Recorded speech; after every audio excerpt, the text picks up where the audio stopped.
Okay, so basically these tibial shaft fractures, we classify them either as closed or undisplaced and open or displaced. Now the closed ones, they are simple, so you can just put a plaster of paris cast on them, which is known as the long leg plaster of paris cast, pop cast.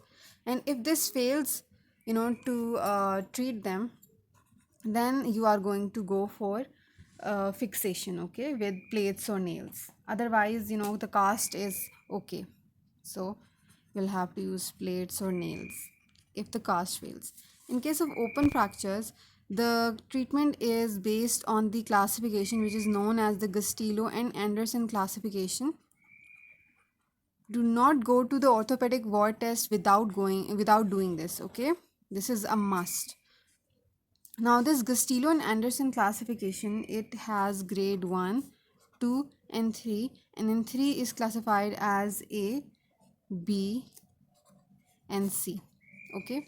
So what is grade 1? So what is the basis of this Gustillo and Anderson classification? We take two things: the size of laceration over the skin, over the shin of the shin of the tibia is overlaid by directly by skin, so the laceration over there, and the impact, whether it is low impact injury or high impact injury. This is where these two things are very important, but the impact is more important. We give this priority for the classification. Now in grade 1, what happens is that the size of laceration is almost less than 1 centimeter, okay, and the impact is low energy, okay, low energy impact. Where is in grade 2, it is from 2 to 10 centimeter size laceration, and it is also low energy, okay. Whereas in grade 3, what happens is that now this is where students get confused, and they do confuse you in MCQs because they know that students don't read this point properly, that the laceration is going to be definitely greater than 10 centimeter, or you can say major soft tissue damage, okay. Major soft tissue damage will occur, or the energy would be high energy impact. The type of impact would be high energy impact. So they give you a question. Let me just explain it to you. They tell you that there is a less than 1 centimeter laceration with a high energy impact. What is this classification? So students get confused that this is a property of 1 and this is a property of grade 3. No. Whenever there is high grade, whenever there is high energy impact, as I mentioned over here, whenever there is high energy impact as in the grade 3, it is always going to be grade 3.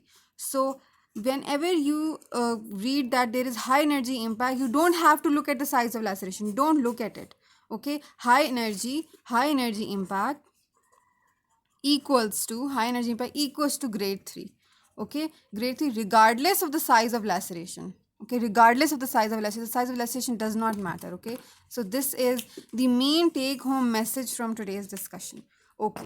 So what is ABC? So A was basically when there was adequate bone coverage. Bone coverage is present. The periosteum has not been breached. Okay. And in case of B, there is periosteal stripping. Periosteum has been breached. Periosteal stripping has occurred. And in grade 3, vascular injury, which is very dangerous. You have to repair it, right? Vascular injury has occurred.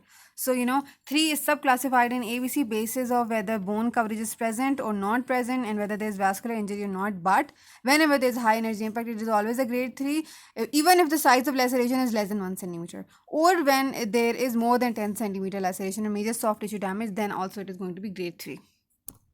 So how are you going to treat the patient? Basically, it depends if there is going to be 3B or 3C in which the bone coverage was lost, okay? Bone coverage was lost, then in that case you will have to involve a plastic surgeon and use a skin flap, or a bone flap. You need a flap formation, so plastic surgery has to be involved. But the overall management for these fractures are, first of all, ATLS guidelines need to be followed. The patient needs to be stabilized, then wound must be managed. How are you going to manage the wound? It's an open wound, so you are going to go for debride it, and always go for the tetanus vaccination and the toxoid, so tetanus prophylaxis based on the history of the immunization of tetanus. And also you're going to give analgesics or a must antibiotic. This is all general, you know these things, so you can write down the management even if you don't read it. It's basic. And then you have to do external fixation of the bone. This is an MCQ point. So external fixation needs to be done in case of these open fractures. But one more thing, that you can also do an early internal fixation if you manage it early, within time, then you can go for early internal fixation. But late internal fixation is not possible. Okay, so the standard answer is you have to choose is external fixation. But if they ask you that is there any condition in which we can do internal fixation, yes, when you are treating it early in immediate internal fixation can be done. Okay, and plastic surgery will be needed to done in 3B or C if the flap is if you need a flap for bone coverage.